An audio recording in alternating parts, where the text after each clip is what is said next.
Laya Tille cause kill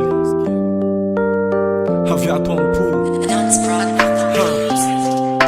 na volamena na safira maimbiamo ampory laya za mavita na idirako violon za tsy avandy zanako vavy na vitako nandady na vitako nitototo na vitako ntanangady jereo ny masiko mamiratra etsy babeko fanifoko mitselatselatra fitiavana fangeza be ty tsy afako soloina mba ho safosafoiko ho faanako ranona fititsy nangalarina ka hoe ho zarizary zanako farola ihany omeny zanahary kipiko andoaliko tsatsarovako marary ndray androany mety ho tara loatra ny kozy fiainana mandalo ny donany koty mafidozy ty tsy rozirozy fa tena kozy avy ato ampo alefasony matosy raha mbola tsy afapo de noyo tsy asy bosy na nanjanaka faro laya meko anao le kozy meko anao zakinao meko anao ny retraretra meko anao fity meko anao le rosy fa ny foko fa mihoetaroeta laya fitiavana mihoetaroeta laya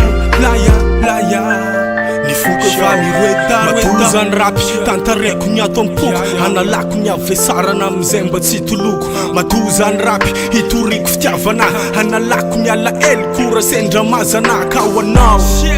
le raozy vanamelana rima vitsivitsy nefa ny ato ampoko ngeza hoa za tsy olo masina fa mezaka ny olavorary nomena hoe ny asina misaotra nanahary za tsy avanana raha resaka hoe lovolofy fa tia nitratrako raha itomany tena kozy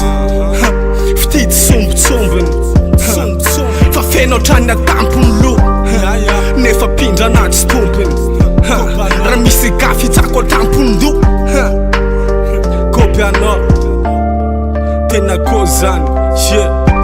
meko anao le kozy meko anao zakinao meko anao ny retraretra meko anao fity meko anao le rosy fa ny foko fa mihoetaroeta laya fitiavana mihoetaroeta laya ny foko fa mihoetaroeta meko anao le kozy meko anao zakinao meko anao ny retraretra